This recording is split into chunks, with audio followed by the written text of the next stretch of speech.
In this episode of Mind Pump, the world's top fitness, health, and entertainment podcast, we answer fitness and health questions asked by our audience. But the way we open the episode is with an introductory portion. That one lasted about 37 minutes this time. And we talk about current events. We talk about scientific studies. We shoot the shit, Sal. We have a lot of fun. Sometimes we mention our sponsors. So let me give you a breakdown of the whole episode. So we start out by talking about our movie viewing habits, a little reminiscing from back in the day when watching movies was on a cassette. Remember that? That was a long time ago. Yeah, VHS. Adam brought up a show on Netflix called The Show Must Go On. Sounds pretty interesting. He is the Netflix guru, so you might want to listen to him. Justin brings up massive surfing waves in Portugal. Apparently, they're the biggest waves in the world.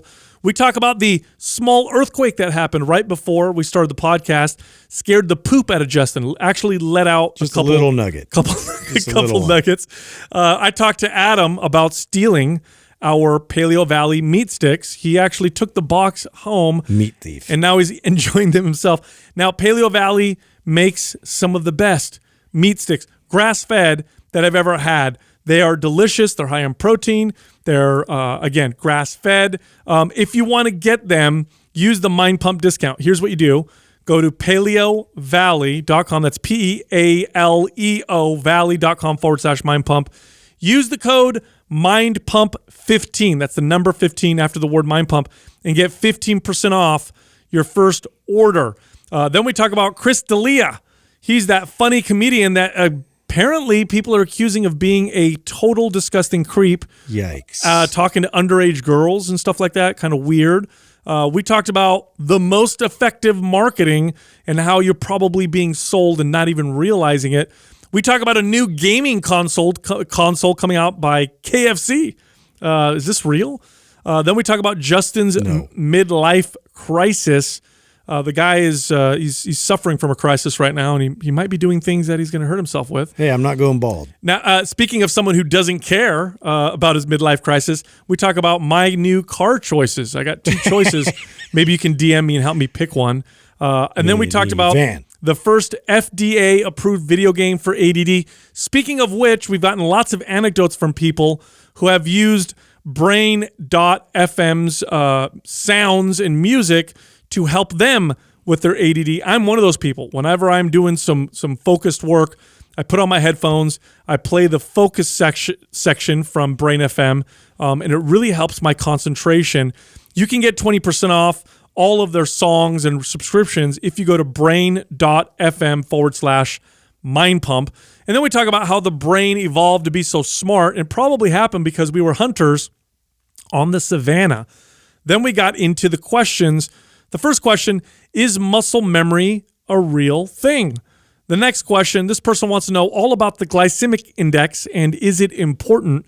The next question, this person wants to know what the best squat is to have in your routine, what type of squat is the best.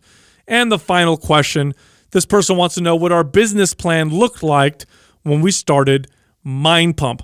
Also, this month, our most popular fat burning program, MAPS HIT, is half off. We took the total price, cut it in half. It's very inexpensive now. Now, HIT stands for High Intensity Interval Training. These are short, intense workouts designed to burn tremendous amounts of calories in short periods of time. Over a 6-week period, this is the kind of program that burns the most body fat when you combine it with a good diet. Now, we do HIT training the right way. We do it with weights. This helps prevent muscle loss. In fact, some of you may actually build a little bit of muscle while burning tons of body fat. Now, when you enroll in the program, you log in, you get all the workouts, you get all the video demos of the exercises, you get 3 levels to pick from, beginner, intermediate, and advanced. So this program is actually appropriate for most lifters. Here's how you get the 50% off. Go to mapshit.com, that's MAPSHIIT.com, and use the code HIT50. That's HIIT50, no space, for the discount. Audio's recording. Audio, video. Audio, video. Wow. What a difference. That's a different. Blockbuster video. That's right. Was that how that goes? Yeah. You don't remember Blockbuster Video? I miss Blockbuster days. I know, Yeah. because the process of Going there was cool. You know how many times it was an actual Dude, date. it was mentally like so much easier. You know how many times I went there on a Friday night and didn't get anything? Dude, Yeah. do you know how? You just look at stuff. Yeah, you just go look at like all the boxes. Do you know how? Let me tell you how pissed off Jessica gets at me when we go on Netflix because It's too many. it takes me Yeah. Too much. 30 minutes. Me too. Too much. Just scroll. Yeah, I don't want to watch that. I don't want to watch that. I've seen that. You know what's funny about Blockbuster? I remember I always ended up like looking at it like a Chucky movie. What do you mean? Like, you know, like the old horror movies. Like I'd pick up a copy of that and I'd be like, yeah. They always have the best covers. That's Little why. Shop of Horrors or Yeah, something. Yeah. the covers were the best. I cheesy remember ones. as a kid, so in high school, All the candy you'd buy. Remember that? I started my video cassette collection in high school. And, I think, I got up to like 30 something, maybe 40 video cassettes. It was every couple paychecks I would go out and buy myself, a video or whatever. In fact, my two best friends and I, so all three of us like kind of started at the same time. And there was always like this competition of like who had the better collection of videos. And we'd always have these debates over which videos are better. My point though is I only had those like 30 videos, and for like 6 years of my life at least, I watched those same movies over, and it was never hard to pick. It was like, oh yeah, I want this one. Yeah. I'll watch It this. like spoke to you. 'Cause Yeah. You saw it there. And you're like, oh yeah, that or one. of the 32, I'm like, oh, I haven't watched that one in like 6 months. I'll watch that one. Dude, you are a big watch the same movie over and over again guy, I do, aren't you? I do. You know, it's funny. I had a client who made me feel terrible about that one time. Too. Terrible? Yeah. So Why? I had this client that was like, so this is what I loved about personal training though. Like I had a lot of, and I'm sure you guys too. And it's probably what makes us the way we are today, just the way our views on everything, whether it be religion, politics, all the things that people don't like. I had such an eclectic group of clients, and I actually gravitated and loved the ones that I disagreed with and weren't anything like me. Oh yeah, those are the most interesting conversations. Yeah, they Yeah. would be. It would challenge my thinking, and I really, really enjoyed that. And I had this girl for many years. I had her for like 8 years. She was actually my client that I trained more than anybody else. And we were opposite on everything. And she used to give me, so she never watched movies. And I used to, how could you not watch movies? And I'd always be like, It's cinematic right. epicness. And she'd be like, it's such a waste of time. It's such a waste of time. You could be reading a book or doing something else like that. It made me feel so bad. yeah, whatever, nerd. If I rewatched a movie like that, she's like, that's even more ridiculous. She's like, watching a movie is already a waste of time, and if for you to watch it over again is even more ridiculous. It's a total. Now, did you ever get catch things. Did you ever get a little annoyed with her and think to yourself like, you're going to do extra reps today on the leg press? See how you like that? Yeah, I got a circuit for you Real today. stupid now, isn't it? I thought you said today was mobility day. No. Yeah. We're gonna go squats, leg press, jumping, lunges, kettlebell swings, and then run. I'll never forget her. She challenged me on more things than anything. I love that. I had great conversations with clients. Yeah. But I was not a big, this is something strange about me, right? I don't like watching the same movie over and over again unless I catch it on TV and it's halfway through for whatever reason. TV always gets you. Yeah, whatever. I'll be like, halfway through, I'll be like, Predator. I've seen Oh, Predator. the Naked Gun's on again. Yeah, but I won't take a video. I wouldn't take a video and put it and watch it after I've seen it already once. Well, I just wouldn't okay. do that. So what is your movie though? You've probably watched the most out of all of them. I know like 2 of them for me. Few Good Men.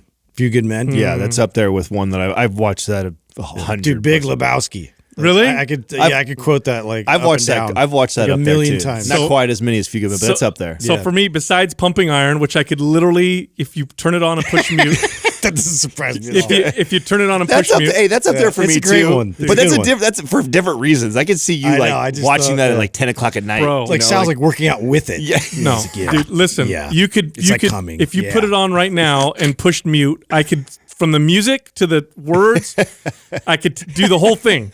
You know what I mean? Like I could totally do the entire thing Here's from Lou beginning to- Ferrigno's part. Is that the only one? No, Big Trouble in Little China. Yeah, that's Really? another one for me too. Yeah, and, okay, and that's That's Pred- my sick movie. When I love- get sick, I watch that. Can I tell you what I'm upset about? At the end of Big Trouble in Little China, remember when he's driving in his big truck or whatever, the Pork Chop Express? Yeah, Pork Chop Express. And then the camera pans over to the back, and that monster's like, "Roar!" And thinking, There's going to be a part Like, 2. wait a minute. Yeah. Never a part 2. You never got it. There was never a part 2, and I'm still waiting for it. Left you hanging Come on. forever. I'm so mad. By the way, the character in Mortal Kombat, Raiden, Yeah. the guy with the big hat and it shoots did- electric. so did he that- came from that. That's where they got it from. Really? It has to, because I that's the wa- first time I seen that. Well, I was wondering about that, like which came first, because I totally thought that. I was like, wait a minute, this looks just like Mortal Kombat, but which one, was the chicken or the egg? If I'm not mistaken, Big Trouble in Little China was either 1986 or 87, and Mortal Kombat was way later. They didn't have that until you after. know what my favorite was? The little meat eyeball that was like floating around. Like, what the fuck and is then this? and then they're staring at it, and then he shoots it, and then it flies away, and he's like, "What? You don't know if you try." Yeah. See, I know the whole movie. Did you guys, speaking of movies, did you guys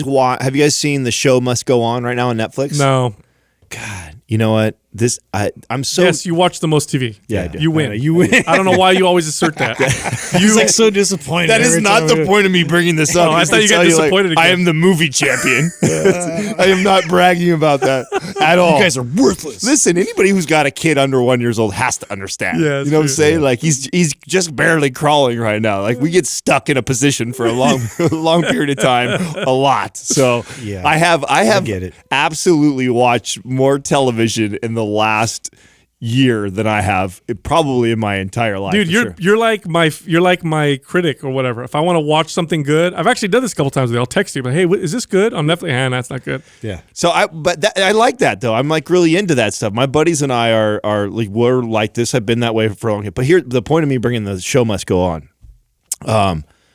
I'm so disappointed in myself, and that I used to be like this hardcore music buff guy. Like as a young kid, I listened to so much music and me too. And anything going on, especially in rock and hip hop. Like those two categories, I always knew what was going on because I was in it all the time.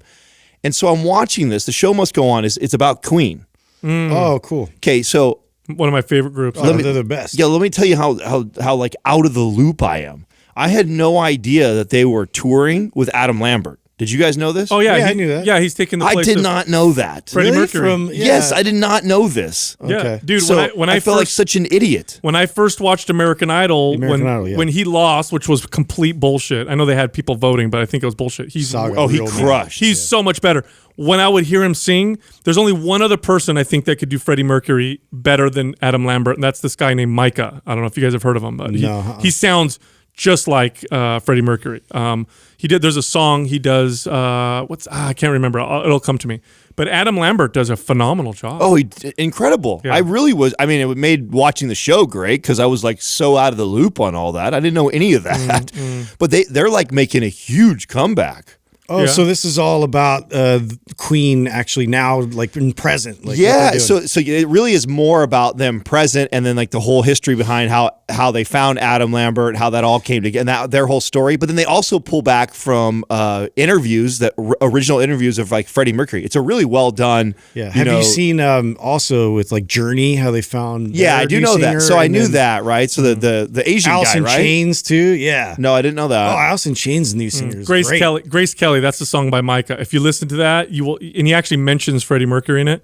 That guy, I think, should have been picked to be. Well, maybe they did ask him. He didn't do it. Well, point of bringing that up, we've talked about, and we off air, we've discussed rock and how unfortunate it's been. Just like I feel like that genre has died in the last like all decade. the lead singers just died. I mean, it was like it was like a pandemic of all these different singers just like dying of drug overdoses or whatever it was. Yeah. Like every good singer I've ever followed is dead now. Besides Pearl Jam. And the new generation just doesn't seem to be as into it as like our generation in the 80s and the 90s. And so, but after watching this, the part they theorized that Queen and Adam Lambert are going to play a big role in bringing like rock popular with the young. When you look at the concerts, it's all the younger generation that are coming to listen to him because of Adam Lambert. Interesting. So yeah, no, it's really cool because and it's neat when you think about it, like. Adam Lambert is possible because of Freddie Mercury paving the way like that. I mean, for him to be as out as he was back then was just like unheard of. Like nobody was that and confident too about it. Like not I'm gonna hide or pretend like I'm not 100% confident about it. So a person like Adam Lambert has the ability to be in music and as popular as he is and going like into your Elton Johns and everybody else. Dude, it's really good. So that's a good watch. So if you guys haven't seen that, watch that. But it also just reminded me like how old I'm getting and how out of touch I am. No, I actually we watched another recommendation on Netflix. I think it was called Magnetic. Have you guys ever watched like those surfing documentaries or like the extreme sports documentaries? Yeah, where I've they seen have a like couple. drones and stuff where they do like really ridiculous shit. I had no idea, first of all, that Portugal has the biggest waves in the world.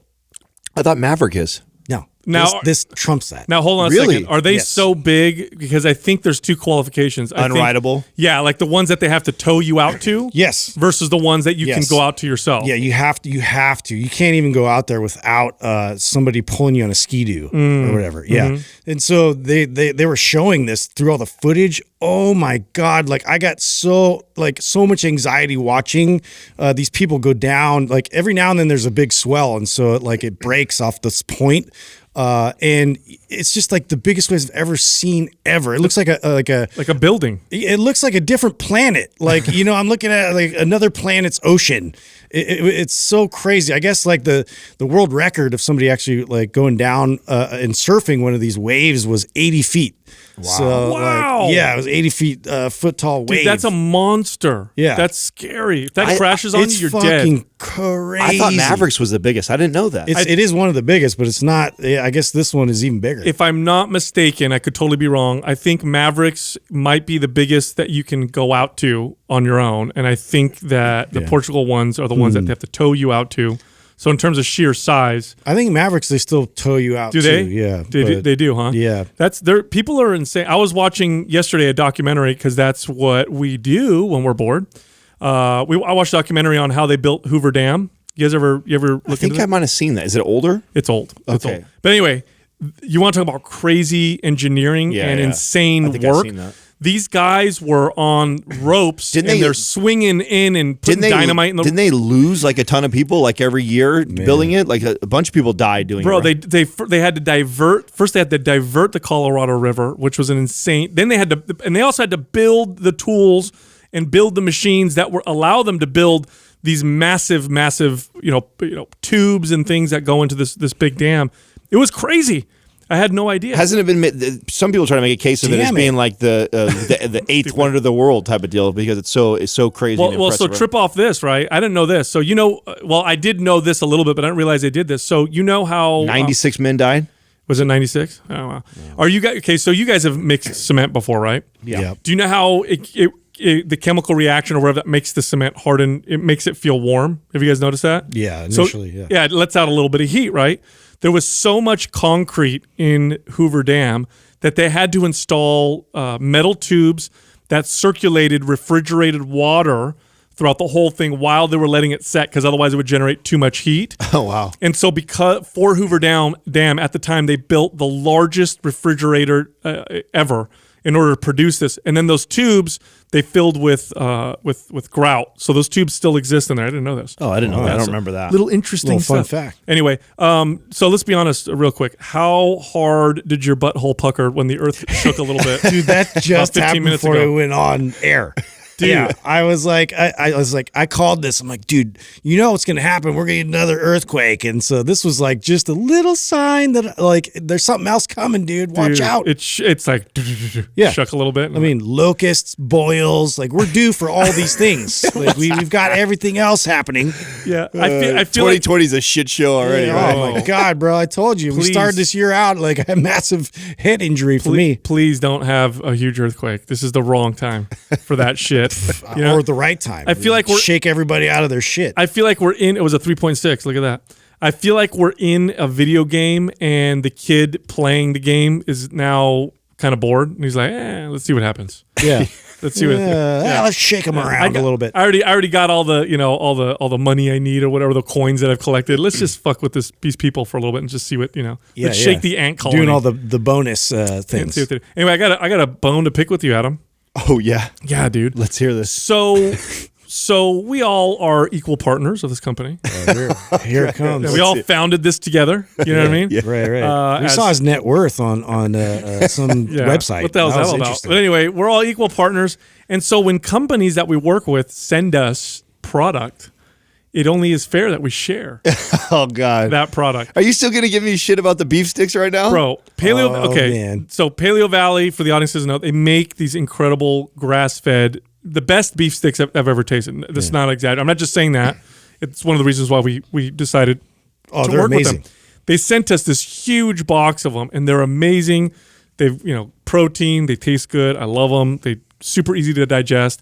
Big ass box. Gone. The whole box gone. Adam has the Perfect box. snack. Adam has the box at home, and it's gone. He's So eaten them all. that's not. I get to defend myself here. Okay, when all we went up to Tahoe, Doug brought them. Okay, he brought them up with him. Okay, for all of us to have, which nobody even got them out of my truck. I think I ate 3 of them. Yeah, on the way up, right? Yeah. And while we're on, There's like 100 in there. and there's least. more than that even. There's a ton in there. And you guys left them in my truck. And so they've been in the back of my truck for God knows how long. So I finally pulled them out and just put them in my garage. And I haven't even had a chance to bring them out here. So I haven't had any, I promise. All right. But both that and I have Doug's ice chest. Like, take your ice chest back, Doug. Wow. I've got both those you guys left with me. So I haven't had a chance. Doug's like that girlfriend that leaves his underwear. I am not the guy. I didn't go that far. He always leaves stuff. It's, like it's little toothbrush. That's little the, things. That's the move. Yeah, the I know, toothbrush. I know we're breaking up. Anyway, I'll see you later. Right. Yeah. A See week you later. I left my underwear. Doug, we keep having to have this conversation, these interactions. Leave stuff. Think of that. What are the 3 most common articles that get left like that? Let's see if you guys get. I have no idea. dude. Toothbrush for sure. Okay. Yeah, toothbrush. CDs got to yeah. be up there. Ooh, I gotta get my CD. Bro, how old are these chicks you're dating? You're gonna leave a cassette? Well, it's been over 10 years since I've been on the market Yeah, that's dating. true, You know what I'm saying? So if you can recall back when you were dating, like it was. Yeah, it's got to be toothbrush. like a toiletries items. Yeah, you know, for like- sure toothbrush, for sure CDs. He's all, she left an abacus. And, whoa, that was a long time ago. Shit, you know what I'm saying? Yeah. Fuck off, guy. Yeah, that's hilarious. Hey, dude, I saw Justin sent over. I don't know if you saw this, Sal, or not, but Justin shared in our thread this morning. Did you see the news on Chris D'Elia? Oh, wow. I had somebody DM me that, like this What guy the follows fuck? guitarist. He said that there was signs of this before, like amongst his circle of friends. Like they noticed some of these tendencies that he had towards underage girls and whatnot. So, Bro, you want to know what's the weirdest part about that? The motherfucker played a pedophile in you. I know. That's why I thought it was some kind of joke. That to me is even more weird. Like if it's true, if all these allegations, as of right now, that's they're what allegations. Right. He hasn't responded. Yes, I'm glad to. you said that. Yeah, I because, don't want to. because these days it's so easy to say something and Yeah. then everybody believe. Yeah. just pile on. But these are screenshots apparently of his DMs and conversations with 16-year-old girls. Right. Yeah. So if it's true and you played that character in you, You creepy fuck. yeah, if someone and what kind of narcissism do you have to have if this is true, right? Again, we're speculating. Yeah, right you're now. gonna send a DM that someone can save. Well, not only that, but then you what kind of fucking agent you have that takes on the role? Like, hey, this will be ironic. You know what I'm saying? Should be a gag. Considering you're a pedophile, wouldn't it Yeah. be great if you played one in a movie? We could get that role. That's crazy to me. They're Dude, like, I hope this isn't true. That's such a bummer. Oh, I mean, He's I hilarious. hope it's not true it says, either. hey, maybe he was method acting. You know what I mean? You want to play the role really good. Oh, bro. That's shit. terrible. Dude, that's Daniel disgusting. Day-Lewis, You know like, what? doing it all the way. I tell you what, dude. These Hollywood celebrities and these fucking they're in a bubble. They're super narcissistic. Everybody thinks they're all whatever. It's just a breeding ground for bad behaviors and disgusting behaviors. And I just don't trust any of those fuckers. You know what I mean? Yeah. I just feel like they all do that. And maybe I'm just, All of them. Yeah. It's Like a little bit of an overgeneralization. yeah, you know, if just I a ever, little you know what I mean? Man, I'll You tell guys were talking about Illuminati shit yesterday. I heard the bro. two of you going back and Bro. forth on your. Hey, I don't know man. how real this Where is. else are we gonna go? You know, like. But this is creepy now. I'm going to talk about this. So I don't know how real this is. I tried to look it up, and apparently it's a real picture. So you guys know who Anderson Cooper is? Yeah. So he's the dude on CNN. Political guy. Good looking dude, gay dude, right? He's got the silver hair, He's your silver fox competition. Yeah, whatever. Yeah. Anyway, So I didn't know that he was a Vanderbilt. Apparently, he's heir to the Vanderbilt fortune. Do you guys know this? I don't know this. So there was an old picture of him and his brother that was taken with their mom. I think her name was Gloria Vanderbilt, and they're in like a kid's room, and there's a picture of them, and it was like she's reading to them or something, right? So she's just sitting next to them, smiling, laughing. She's got a lot of weird necklaces on, which is kind of weird. Yeah. But the picture was like a fashion picture, and then in the background above them is this little like. I don't know what it looks like. It looks like a shrine of some sort, and you don't really notice it. It looks almost like a manger scene, but a really fucked up version with like people on fire. And So somebody's like satanic somebody's symbols. zoomed in on it. It's fucking weird, dude. Yeah. It looks super satanic. Super satanic. Now, have you? Now, I don't know if this is real. I was or going to not. say, have you researched that? I know you said it was a famous photo. Apparently, it's a real photo. So it's like, you didn't catch this in the background? I don't Or know like- what to believe though anymore, man. know. Everything is. I mean, you saw that the other know. a couple days ago, the Fox News that they put out like some doctored photos on their website. Like how many? It's like So- you were talking about just like a week ago, Justin. I think it was CNN that was using clips from like some Yeah, like other movies. to just show the. I mean, God, dude, is anything fucking real? No, so Everything's misleading. I'm so glad you brought that up. I was thinking a lot about this morning because, and you got to do this. If you're listening to this podcast, just stop for a second, try this out. A story happens, something happens in the world. Watch how it's reported on 3 different news networks, and it'll go from one to the other, and just see how they're talking about it, and you'll be blown away by the spin that you see on either side. And it reminded me, we obviously are in the fitness space. I grew up in the fitness space. I was 14 years old when I fell in love with working out, lifting weights. I wanted nothing more than to be strong and build muscle. And so I obviously, marketing was directed towards me for supplements and products and stuff like that.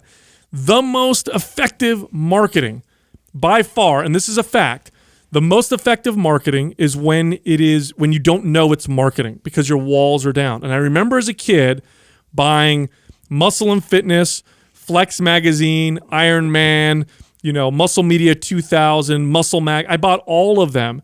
And what I didn't know as a kid that I learned later on is all these magazines were created basically to be big pamphlets to sell their products or their athletes. Like Weider put out, Muscle and Fitness and Flex to talk about his athletes and his Weider's training principles, and then it became his supplements, stuff like that.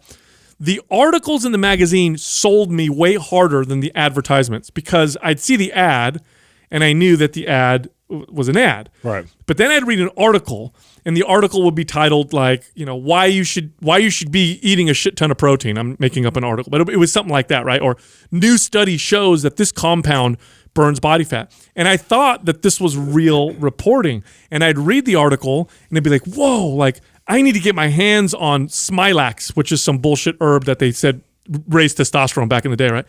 And the very next couple pages would be an ad. Conveniently. But I didn't. It's the Happier X-Lax. I never put it together, right? I never put it together until I got older and I started realizing all these articles are pretending to inform me, but they're all designed to sell me a product or to buy something. So when you look at media is in an open market. So that means it could be bought and sold. And of course, advertisers, and right now we're seeing a lot of money being spent because it's election year. By the way, do you guys know how much money they spent on the presidential election in 2016? I saw you post at billions, right? Okay. Just the presidential candidates spent $1.5 billion in that single year. And if you add in the races for Congress, it tops well over $3 billion all in one year. And to give you some context, Apple, the biggest, most valuable company in the world, spends about $1.4 to $1.5 billion a year. So in an election season, they're spending probably 2.5 to 3 times this time around more money in an entire year to advertise. And let me tell you, most of that money is not, or a lot of that money is not just ads. Those ads are obvious, like this, this ad brought to you by the Trump campaign or the Biden. It's these media companies that are the same thing as those magazines. Yeah. When I was a kid, and they're all designed to sell you. So we're being hammered. They're programming you. Yeah, dude, we're being hammered with so much advertising. So it's like you got to look at media, all of it, all media. I hate to say this, with a grain of salt. This is like somewhat related, but back when we got kind of duped when it was April Fool's Day. Quest. Quest. You mean Quest got me. when Adam got duped? Oh yeah, you're right. I threw us in there. Yeah, Sorry, it was just us. Adam. I said it. just You Adam. fell right in I real just quick. trust We you. just said we questioned you. We're like, Nobody really? Is that challenged true? me on Is that that. true? But anyway, so I was like, man, this was the least effective troll move I've seen yet done as far as a marketing ploy. KFC rolls out this idea that since Xbox, there's a new version coming out. Yep. PlayStation, there's a new version coming out. They're like, we're coming out with a KFC console. No, they're not. And like you play video games and like all this, like they're trying to make it like they're coming out with this whole like elaborate So stupid. Sold nobody, right? because I think of KFC, I think of video games. Dude. Like what the fuck? So the PS what's coming out 5? Yeah. And what It is just this? dropped. It's supposed to be insane, right? I don't know any of the specs on it. Although I mean, I've been told the great time to buy those two stocks right now. When you factor in COVID, so many people being home. People want. Oh, to it's impossible to escape. get video games. Like Yeah. I was trying to get this one video game for the kids, and it's just like nowhere to be found. So yeah, I think they're just flying off the Now, shelves. what I find funny about that is I didn't know this until I had a son that is just enthralled by video games, right? And he's at the age group, right? He's 14. That they're camps. People are camps. You're either a console or you like to play on your PC. Mm-hmm. So when I bring up consoles, he's like, they're cool, but he talks shit. I'm a PC. I use a mouse. Yeah, I'm a PC gamer. Like those are too slow. or You know, whatever. I was wondering this, and I'm just curious. I mean, what do you guys think? How many stimulus checks do you think were spent on PS5? That doesn't ever cross your guys' mind, like thoughts like this? 50%, yeah. Like that? No, really though. I'm dead serious. Like it could be 1, it could be 10 million. I don't know. But just that's how my brain works sometimes. Like PS5 comes out. I know a lot of people for sure at home playing video games. I know lots of them myself personally, so I'm sure that number's exaggerated even more. And then I think all these people that are getting the additional $600 of unemployment on every one of these checks right now, I just can't help but wonder how many of those are spent on that. I wish we had that stat. It'd just be PS5 and an interesting. eighth of weed. Yeah. How much now? How much does it cost? I think it's like $800 or something like that. Is that what it is? I think so. Oh my gosh. Well, I mean, how different has their market changed, right? It used to be that they tried to make the price a little because it was for kids, but now it's clear they're not. Kids aren't buying the consoles. Now I don't follow it like I used to as a kid, but back when we were kids, when or younger, when Xbox and PlayStation were really starting, they weren't really profitable. So I Really? they weren't really profitable. In fact, I remember Bill Gates did Xbox literally just to keep Sony from having that dominating that market. Oh, that's just right. to provide competition. I he remember that. would take a loss on it every year just to not allow them to have a monopoly. So I don't know if it's how profitable the video game stuff really is. I wonder about that because then they had a hit game like Halo that really took off that platform for them. I wonder if it's like dependent on how many hit games they provide through Yeah, there. maybe Doug, you could look up how profitable is PlayStation and Xbox. I'm just curious what that is today. Because I know before it was like that. I don't know if it's still that way. I mean, it's basically they're basically like a computer itself. Like, you know what I mean? Like it does so many different things now. Well, what's so annoying now is that they nickel and dime you the whole way through now. So you have to like pay for some like service, like extra service to even be able to play online with your friends or like add on somebody as like a second player. Like you have to pay, for this like month to month like subscription fee. And so it like turned into this whole subscription model where like, yeah, you pay for it, but now it's like, well, you also have to pay to play and upgrades and all this bullshit. wow, Well, it's crushing. Looks yeah, like. it's crushing. But you need to see what it says. It says the includes Xbox hardware, Xbox software and services, games made by Microsoft. I'm sure they calculate all of that in, and they probably do price it in a way to where they're like, we're not going to make a ton of money off the console, but then all the other stuff connected is where we're going to make all of our money. I would imagine, right? That would be the way that it was all set up. So I God, don't know. $800. That's a lot, bro. It is, right? That's a big ask. Yeah. So Justin, how is the midlife crisis going?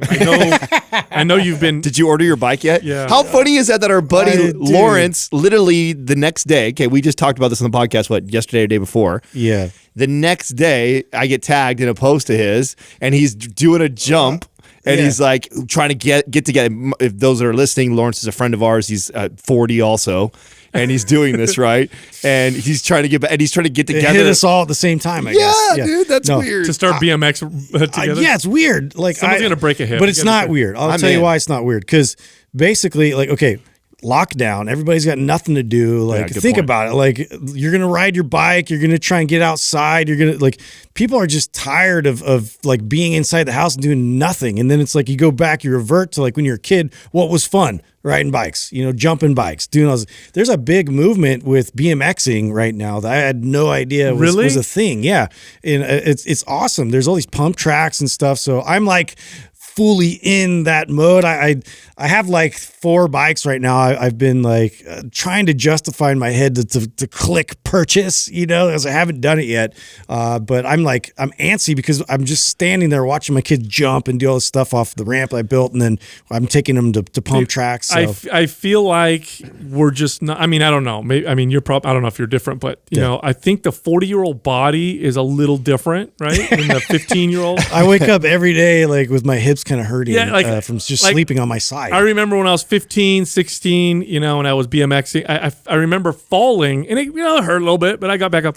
If I, like the other day, I get out of bed too fast, and I was like, oh, I got to spend 15 minutes at some 90-90 and some mobility work. I can't imagine falling. Could you imagine right now falling off a bike? I'm going to do all the things, like all the priming, all the warm up. Like I'm going to be that dad that's like slathering Bengay all over my joints. Like if I have to, just because I gotta do something, dude. Like I've been actually pretty like bored as of late. I mean, I love working out, but then that's it. It's just a workout sesh. Like, I want to do active shit, and this is something I was like, oh yeah, this will be fun, and I'm going to hurt myself for sure. No, I get it. Well, meanwhile, I'm in this debate of, because we're in the process of maybe thinking about buying a new car, because I have a regular sedan and Jessica has an old SUV, and we're going to have a baby, which will put the kids at 3. So if we're going to go anywhere, we need more space or whatever. So we're sitting down. Here it comes. Here's the 2 choices. You ready for the 2 choices? Let me hear it. The 2 choices that we're looking at are a Toyota Sienna, which is a minivan, or I like how you started with Sienna and all that instead of just minivan. It's a minivan. I'm just being more specific. It's a minivan versus a Suburban, so an SUV. That is a no-brainer. Those are the 2. I know. No, dude, make a list of pros and cons. You actually, it's not a no-brainer. I don't know. My favorite was that commercial where they tried to make it all cool and they had like a panther like behind it. It's this black, minivan. Do you remember I teased Sal like 2 years ago, and I was doing memes of minivans and stuff like that. Do you remember that? Yeah, I do. I guess I called that you would drive a minivan. You know why? I don't, because it's not that important to me to look cool. Oh yeah, you've made this clear. Yeah. No, it's loud and clear. Yeah, which incidentally, I just bought you a new pair of New Balance. Hey, listen. First rule of being cool is not caring. You know what I'm saying? But anyway, here, look at the pros and cons. Right? They're super comfortable to drive, a little bit less expensive, better gas mileage. Suburban, more power, but it wastes more gas, more expensive. You totally watch Adam Sandler movies in the back. Yeah, you can do all that. Yeah, it doesn't look bad. Yeah, look at that. It's not a bad sliding car doors on both sides. Dude, you know how convenient that is sleek. when you're trying to put kids and stuff in the car. Great gas mileage. Yeah. Wow, it's got a recliner in it too, Doug. Bro, I'm telling you. Just slap a little soccer mom sticker on the back. Yeah, look at that, dude. If you go this route, you got to go the Sprinter van. If you're gonna go like, the hell's that? The Sprinter van's like what we rode. Mercedes one, the high ceiling. Come on, dude. Yeah, that's overkill. No. Why do I need that? I think you should get a bus. A bus? Yeah, because you're planning on having a big family. Well, I mean, either one will be fine. If I have 4 kids, I'm okay with a minivan or a Suburban. Yeah. Now, does it have more trunk space for like luggage and stuff? They both are comparable. The thing with the minivan is the trunk is deeper, but the Suburban is longer. So it depends how you want to stack your shit or whatever. They're both good. You know what I mean? They're both good. We'll see. Yeah. We'll see what I get. Hey, I hope you go minivan.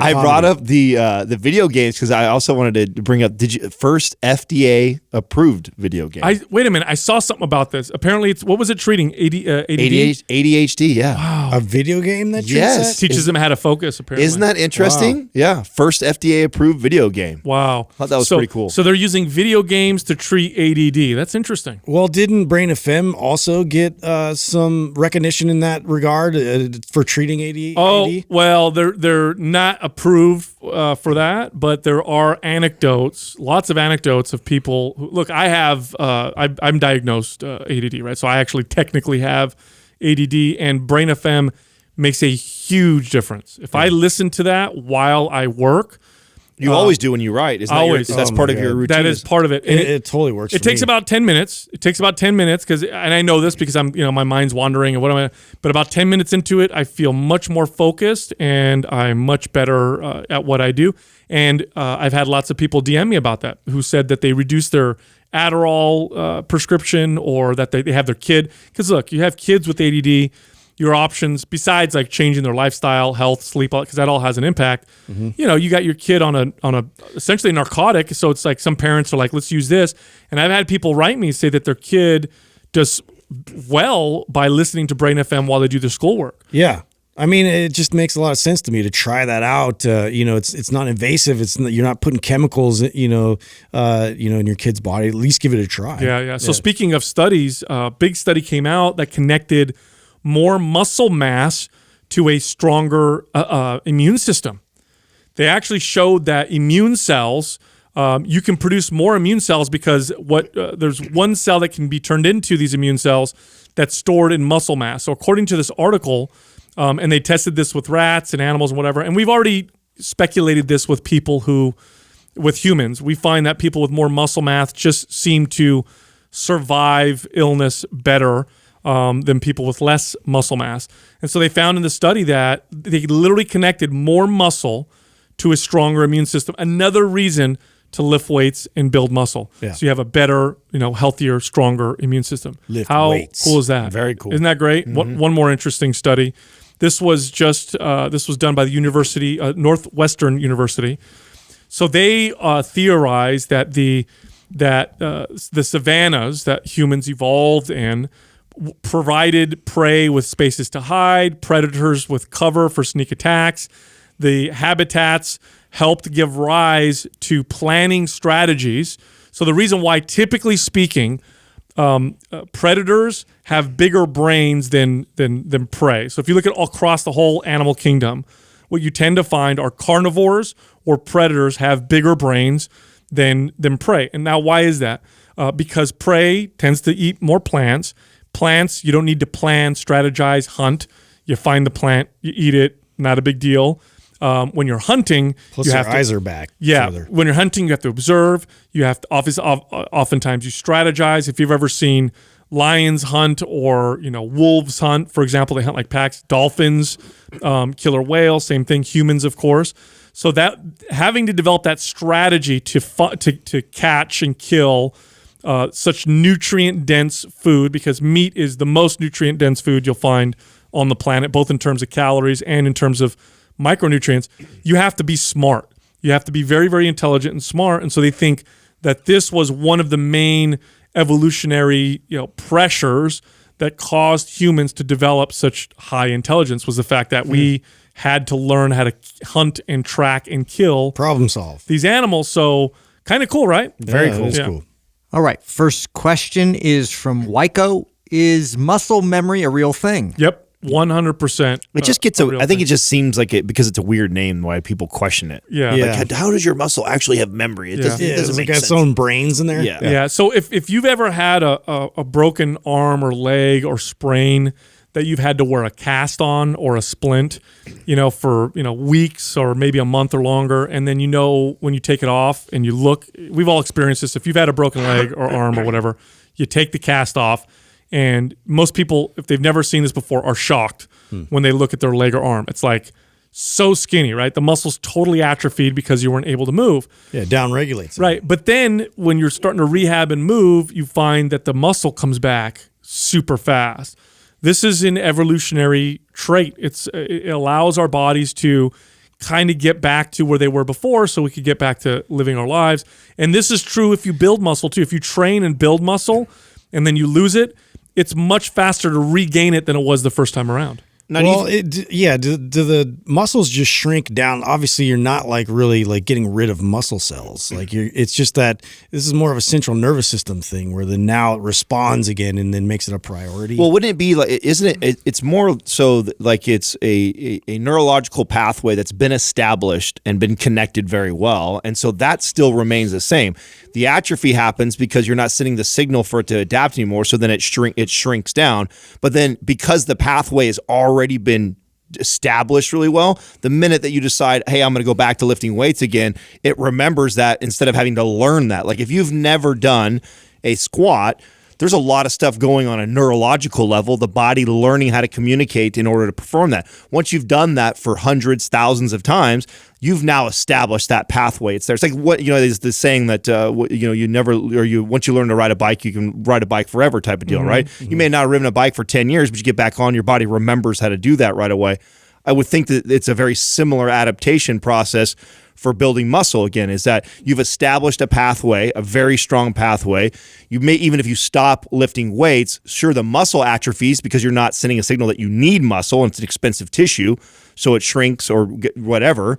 But then the pathway still is there. That communication has still been established. Yeah, there's a few theories. That probably plays a role. And then the other thing that they've observed is when muscle cells grow or hypertrophy, the number of satellite cells in muscles increases. And these satellite cells are important. They play a role in muscle protein synthesis, which is the fancy term for building muscle and recovery. And now when you shrink that muscle, those satellite cells don't go away. So if you increase the number of satellite cells through the first round of building muscle, but then you atrophy muscle, although the muscle fiber gets smaller, those satellite cells stick around. So then when you go and lift weights again, it's like it's primed to respond faster. I mean, no joke, it might have took me years to gain 15 pounds of lean body mass on my frame, working out. Like years. It might have took me 5 years of consistent, hard, good training to gain 15 pounds. I could stop working out and lose that 15 pounds in a very short period of time, 6 months to a year, especially if my diet was bad. I'm sure that 15 pounds would be gone. If I started lifting weights again, what took me years before would take me months. Yeah, I could very easily rebuild that muscle in a very, very short period of time. I remember when I had shoulder surgery, as an adult, I had my AC joint resected a little bit on my left shoulder. I had to wear a brace or a cast or whatever. And when I took it off, it was like totally atrophied. My shoulder was atrophied.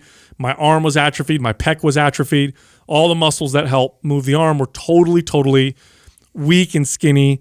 And so I started working out and lifting weights, and it literally within a month or a month and a half, all that lost muscle flew back on my body. So this is the good news for people who, because I've gotten this from clients, like, oh, well, if I work out and build muscle and I stop when I lose it, which, yeah, of course you will, but it comes back faster because you gained it the first time. No, this is for all you young lifters that are just getting started or in the first couple of years of lifting. This is the exciting part, is it does get easier. It gets much easier as you get older. The more you've been doing this, the longer you've been doing it for, the easier it is to maintain muscle mass or rebuild it. I just had this conversation with Katrina literally yesterday. I was getting out of the shower and she was making a comment about how much my body's changed just in the last 2 weeks. And she's like, she goes, it frustrates me sometimes to see how quick you can change. Like I say, and I was explaining to her, so you got to understand that, I barely got decades. Yeah, I barely got her really programming, strength training right the last 5 years. Sure, She was an athlete and she exercised and she did a lot and she was in shape most of her life, but she hasn't been really strength training until the last 5-6 years of our relationship. I said, you got to know that I've got over 15 years, damn near 20 years of real consistency and some a lot of hours in the gym of lifting. And it was a long grind for that first decade to get to a point. But now that I've gotten to that point, or I've gotten all the way up to where I've been 230 pounds and single digit body fat, my body has got used to that. So even when I fall way off, lose all kinds of muscle, it doesn't take very long. If I adjust the diet, I get back in the gym and start training again, my body remembers it, comes right back. I was always telling clients this because they get so frustrated and they're new to the experience of lifting weights, and it's you can't be so hard on yourself. You literally that's all dependent on how long you've been in the gym and training your body body in these patterns. So the more like you train your body in these patterns, the more hardwired it is, the quicker it responds. Once you've been off for a bit, you come back.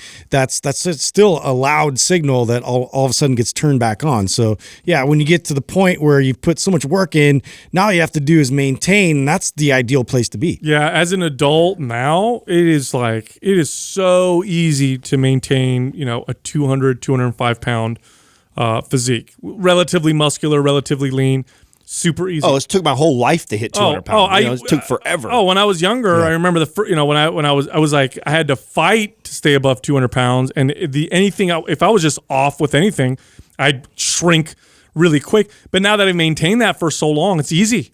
It's actually a piece of cake. I don't have to work out nearly as much or as hard to maintain the muscle that I've built through the years. And there's something called muscle fiber hyperplasia. This probably happens after years and years and years of consistent, intense training, where muscle fibers you actually increase the number of muscle fibers you have. So although muscle fibers shrink and grow, once you increase the number, the evidence suggests that the number of muscle fibers never goes away. So if you have that muscle hyperplasia going on, and you've been training for a long time, that makes muscle memory even more of a powerful thing. And I've experienced this with clients. I've seen old clients who are in their 70s who had a long history of strength training and then stopped for decades. And you can still see it. You can still see it. Well, Ben Pakulski, he's an example of this. Yeah. I mean, we talked about that. That was one of the first things that we theorized with him when we were off air talking. He's like, this dude he was trying to lose 100 pounds of muscle. He was like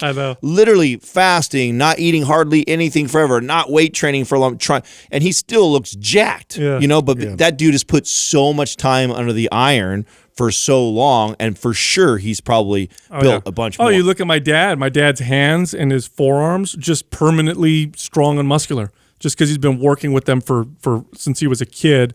So the longer you stick with it, the easier it is to maintain, which is great news. Next question is from Cyprian Bolin.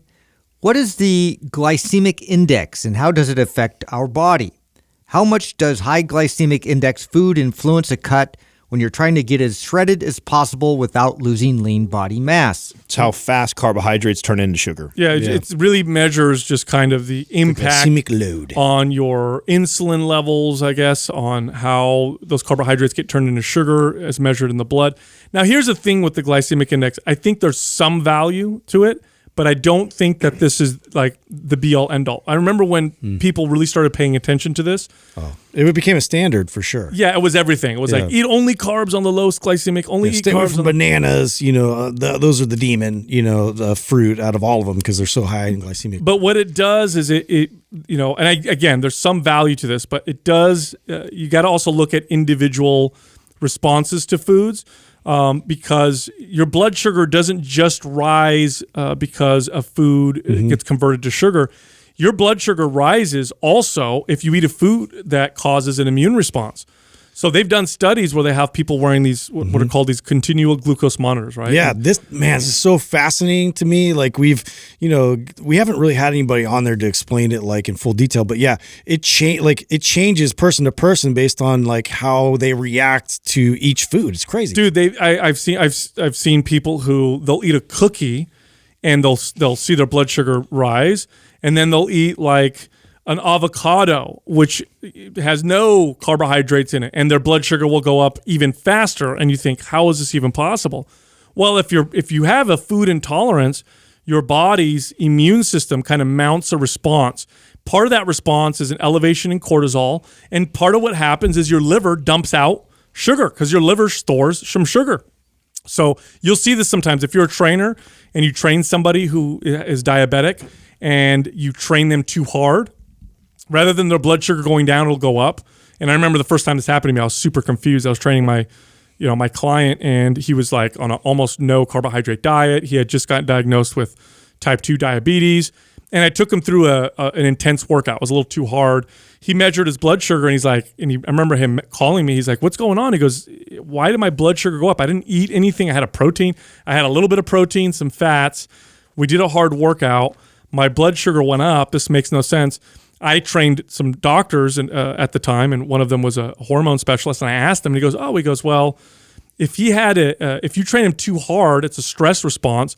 His liver is going to dump a bunch of sugar, so he doesn't even eat anything to cause that spike in blood sugar. Well, the point that Justin's making is what made me really stop caring about it very much is when that news came to light, that how the body is affected so different, like based by case, where they had showed examples of one person eating an avocado and not spiking their blood sugars, and then another person it going through the roof. Yeah. And so because there's such an individual variance, it's really hard to use like a generic thing like this.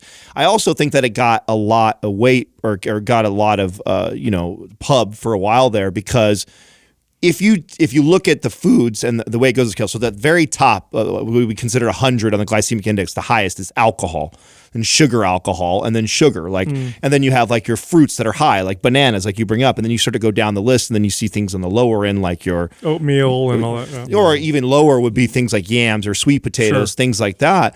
And when you actually compare those things, like a sweet potato is extremely lower on calorie than a banana. A banana that weighs the same as a sweet potato, the calorie. So that old advice of like, oh, stick with these lower glycemic foods because of, X, Y, and Z. Well, and then people would do it, and then they would see weight loss and they'd see results. But the key factor that was probably causing the weight loss for a majority of those people is lower calorie. Yeah. You start to go towards foods that are lower in calorie. And that's why you were losing weight. And that's the main reason why you're losing weight. Lane gets into this a lot. Like he talks about the glycemic index and the other thing that will spike blood if your calories are high. So you could doesn't matter where you're on the glycemic index, if you're over consuming by 400 or 500 calories, that'll also spike blood sugar. Right. So, that calories are king first. That's the first and most important. Where I saw the most value in this was competing.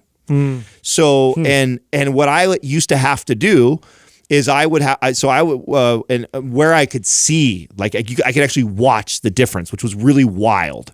So when I would get down to like 3% body fat and I would be trying to figure out, okay, what foods am I going to eat the 24 hours leading up to when I get on stage, every show I would manipulate what that was, because different foods would fill my muscle bellies up faster or slower. Give you a different look. Right. So it would give me a totally different look. So I found like the perfect combination for me ended up being chicken, rice, and avocado was like the best combination, and about a 600 calorie meal. And I do 2 of those. By the second meal, it would fill all my muscle bellies, but not make me feel bloated or overfill. If I did that exact same meal, except for replace the rice with sweet potato, same calories too. Even if I boosted the amount because it takes longer for that to convert over into sugar, it wouldn't fill my muscle bellies up fast enough. Oh, wow. So it was really wild, right? So I found value there for really starting to play with the glycemic index and foods, but I still had to experiment with which ones my body responded differently to, like in how it would fill it up. But there was definitely a major difference of those foods and the way it would make my body look. Well, I think too, this is before we really got a lot of information about leaky gut and like gut permeability and like how these foods could be inflammatory towards you, or you have an autoimmune response to them, and how that affects you, your blood sugar, the way that your body reacts to all these types of foods. But yeah, it's just, that was like the first start to kind of like really evaluating what foods are going to provide what for you. Yeah. Then the main reason why you want to, if you're otherwise healthy, right? So if you have blood sugar issues, of course, this is important. But if you're otherwise healthy, why is it important to pay attention to how foods may affect blood sugar? Well, if your calories are controlled and macros are good, you're still going to burn body fat regardless. But other than that, it determines how you feel. Quick spikes in blood sugar and quick drops in blood sugar cause hunger.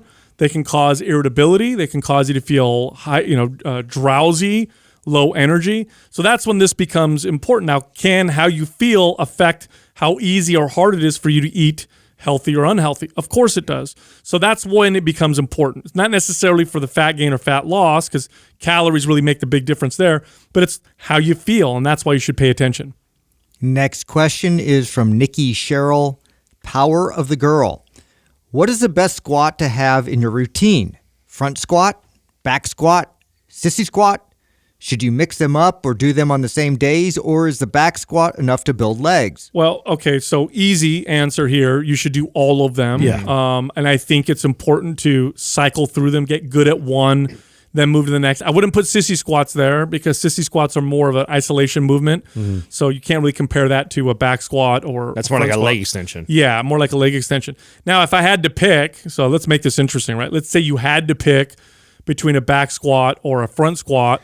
Depends who I'm training. Yeah. If I'm training for like performance, muscle mass, back squat, probably going to be better. If I'm training a client and I'm looking for functional ability, mainly because it requires less mobility, it tends to work on posture a little bit. Believe it or not, the front squat, I think, might have a little bit more value for the average person. But I would do them all. I mean, ultimately, that's what I tend to do. Yeah, I've had some strength coaches argue for the front squat for athletes too, in terms of like certain sports where you're constantly on your forefoot, and to be able to strengthen that position instead of having it in a flat position. But also you have to consider that, the posterior chain is super important for deceleration and for keeping your body stabilized and supported. So, I've always like advocated for both. And so I can't really like get pulled one to the other, but people do make that argument a lot of times for the front squat for athletes. Well, the truth is, you have to, we're having fun and playing with like, what if you can only have one? Yeah. But the truth is, you can't only have one. You can have all of them if you like, and you should. I mean, they all carry their own value. You're right. Sissy doesn't even belong in that argument because it doesn't even come close to comparing to a back squat that is a high bar, low bar, or a front squat, right? So I'm assuming that's what the high and the low means, right? So, and so I love going back and forth between high bar and low bar. It's taken me now. What you have to understand too, that the most important is kind of what Sal was saying. It's like it really depends on the client, right? If all things are equal and you have the ability to do all these, absolutely all of them belong in there. But I like for a long time I couldn't high bar squat. I had to low bar squat because I'm so long. I already have kind of a forward lean as it is. If I wanted that good bar path to be over more of my quads than over my knees or beyond that, I couldn't do a high bar. I didn't have the mobility to sit upright. I didn't have the thoracic and shoulder mobility. I didn't have the ankle mobility to be able to sit upright and tall and load the bar up high. I had to load it lower. Now I've worked on my mobility so I can actually go back and forth between high and low, and I do. I think it's important to do both. And then the same thing goes for front squat. If I have a client who can and has the capability of loading the bar in their front like that, then there is tons of value. Like we just talked about this on a recent podcast of why we like the front squat so much for working the butt, because a lot of people stop at 90 degrees on a back squat.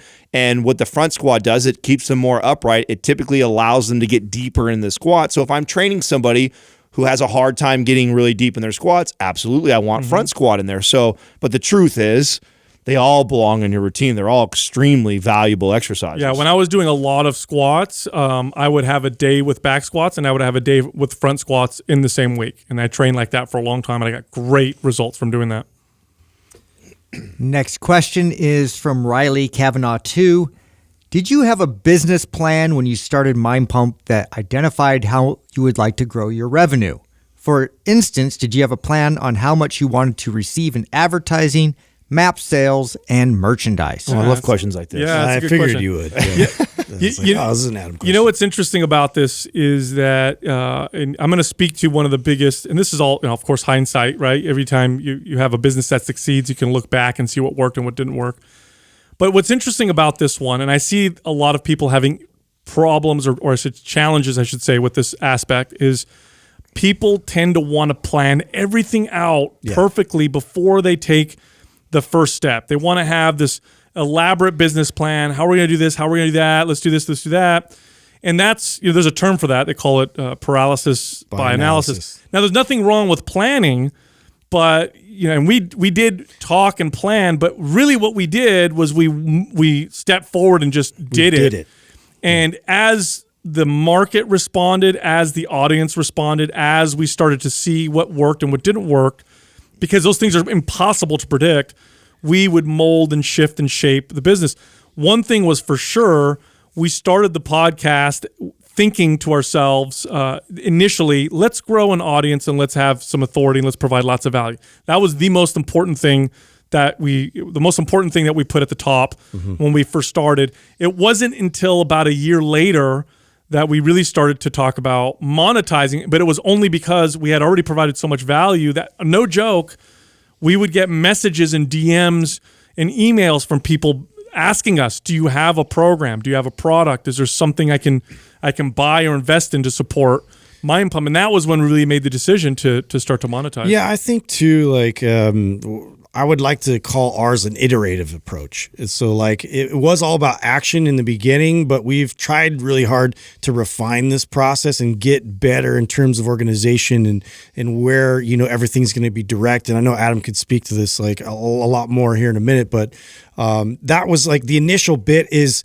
to not be afraid to pull the trigger just to get things started. And then you start to understand, you know, what it really takes to get things moving in that direction, and then start cutting where you need to cut, start refining and fine tuning things as you go. I think that's just, you know, for people that really plan and are organized, this is like nails on a chalkboard. And I get into fights with this with people that I've worked with in the past all the time, because like, in my opinion, I would actually like to put it out there. I would love to see somebody's business plan that actually like followed to the T of like what they're trying to set forth. I don't think that's ever happened in the history of business. No. So it's great to put down ideas, and I look at that as an idea. Okay, here's an idea, and here's where I'm centering my focus in terms of like what I'm trying to accomplish. But you got to know right away you're going to be throwing that right out the window. Yeah. Timing in business is everything. There is tons of brilliant ideas that are poorly timed and never get off the ground, and there's plenty of stupid ideas timed very well that explode. So when we started this, there was a huge need in the space, and the market was ripe for it. The podcasting medium was growing rapidly. It was at that time becoming one of the better places to. It was just starting to become popular with advertising, and we looked at all the trends. We saw year over year the growth of it. We saw the direction of digital streaming media and where it was going. It was obvious that this was going to kind of replace radio in the future. And we all knew that. Like there was, we talk a lot of times about the luck of the business and that we didn't have a plan, but you know, no one at all disagreed with that. We all looked at that and all said, absolutely, this is where this is going. Yeah. And then we did our market research, which was listening to as many fitness type podcasts that were out there, and nobody was presenting the message that we believed needed to be presented. So we filled a need. We filled a need at the perfect time, and we were terrible. We were raw, but we saw the opportunity, and along the way, we have reiterated, like Justin is alluding to, the overall business plan. Now we are way more methodical and way more strategic about how we move forward. In fact, we have a 3, a 5, and a 10-year plan from here right now. But when we first started, it really was just that, and then what we did that I thought was great, and that I think that it worked because we're all on the same page, is like nobody got into it with this idea, okay, we're going to build this business and then we're going to charge this much, we're going to make this much. We really first just wanted to prove that we were right about the first part, which is it the right time, and does the market need this? So let's put it out there. Let's see if the market responds and we are right about that, and then we'll figure out how we're going to make money, how we're going to scale, and how we're going to do all these other things. And so we took off, and the audience growing organically was our feedback that, okay, I think we have something here. And then to Sal's point, when we knew it was time to monetize, when people were literally trying to give us money, each of us were getting several DMs a day and emails of people that we had already impacted their lives so much that they felt compelled to give us money. And that's when every one of us looked at, okay, it's time. We have a real business on our hands. And then it began. And then to the question about, advertising, I love talking about this because you want to know something right now. There is great timing in that right now. It's the wild, wild west in podcast advertising. There's this bullshit CPM number that somebody posted on online somewhere or created out of thin air that all these podcasters just follow right into suit and just agree to. And you have all these companies that are getting savvy to, oh, wow, podcasting medium's a great place to advertise. And then they go and they just pluck all these micro influencers, give them some bullshit CPM that they pay them. And then they make all kinds of money off of it. And they're asking for 2-3x their ROI. And, because we did this and we had the idea of, okay, we are going to provide a product ourselves. We don't need money from anybody else. It can grow slowly organically because we had other things on the side. We allowed it to do that. And it also allowed us to not have to go looking for money anywhere else and to be very picky about who we work with. And then even when we decided to start working with people, we set the terms. Listen, we like your product. You like what we're talking about. Don't tell us how to talk about it. That's Don't right. tell us what to say. That's right. Yeah, it's got to be authentic. All these things we negotiated early on. And of course it was a little hard at the beginning. Boy, did we probably come off really cocky and arrogant to tell these people that are trying to give us money, no, this is how we're going to do things. And, we definitely probably rubbed some people the wrong way. And we probably didn't get some sponsors because of things like that. But eventually, once we found companies that we worked really well with, we showed the numbers, then it was really easy. And now we're in a position where we are capable to turn away a lot of brands and really hand select the play. And we court them for like 6 months. We talk or we meet or have lunch with the CEOs. We want to know everything about them. And then we want them to know us and like all about what our vision is. And now we are able to partner up with brands like that. And so, yeah, man, there wasn't no one sat down and drew up a formal, business plan like we all learned in school. And we didn't sit there and, do like, oh, we're going to go this way and that way. Yeah, it was definitely prove that there is a need in the market and prove that the timing is right in the market for what we have to offer. If both those prove to be true, we have something here. And then we start formulating. Again, looking back, we were generally, and we still are, extremely flexible with what this is going to look like. But there are a few things that we're extremely inflexible in. And that was our plan. Non-negotiables. The plan was, when we first started this, and these are the things that have not changed, and they won't change. One of them is we want to provide tremendous positive value for fitness and health for the average person. We want to help people in real, impactful ways. We want to counter the terrible, crap information in the fitness and health space. As trainers, this was very frustrating for us, watching clients, try trend after trend after trend to try to get themselves healthier, only to fail each time, only to become, more disenfranchised and lose their zest for continuing to help themselves. We saw that. We wanted to counter that. So that's really, and we also want to do this in a very real way because, luckily for us, we all started this as grown men, and none of us would have traded who we were for any amount of money. I think we got to the point where we were mature enough and realized, look, I don't care how much you pay me. If I have to be fake to earn that, it's not worth it. So those things were not flexible, hard, set in stone. How we accomplish that, very flexible. If it's the podcast, wonderful. If it's written content, awesome. If it's how we deliver our information and we need to deliver it one way or another, totally flexible. I'll totally change that as long as it accomplishes those goals that are set in stone. So I think that's important. If you start a business, say to yourself, what am I willing to be flexible on, and what is hard for me? What is something that I won't be flexible on, and then move forward with that. I want to share one more thing related to this question because I see it a lot, and it's way off what people think. I was way off originally when the first 3 attempts that I had at starting an apparel line. And, people always ask that, Mind Pump has several streams of income and merchandise is one of those.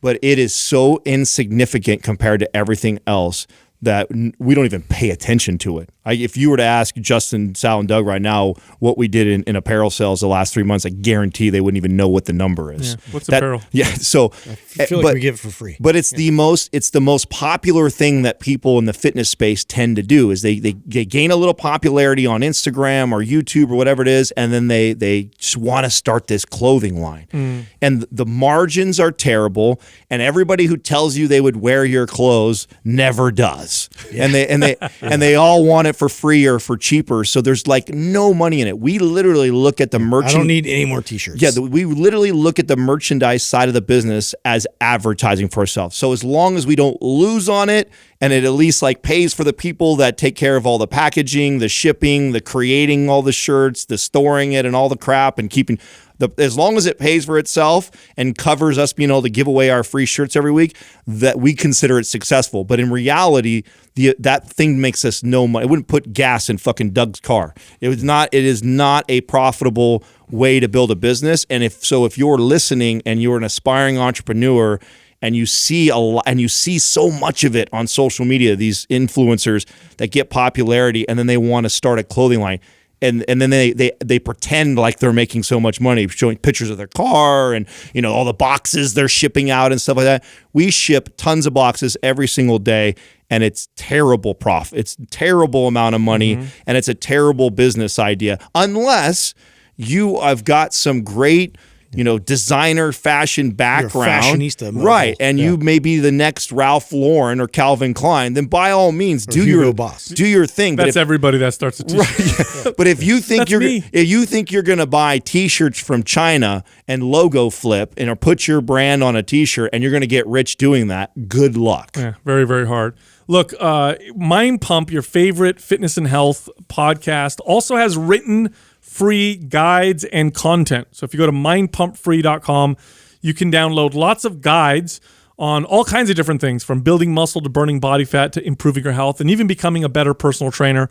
Again, it's mindpumpfree.com. Also, this podcast is recorded on video, not just on audio. You can actually watch and listen to Mind Pump.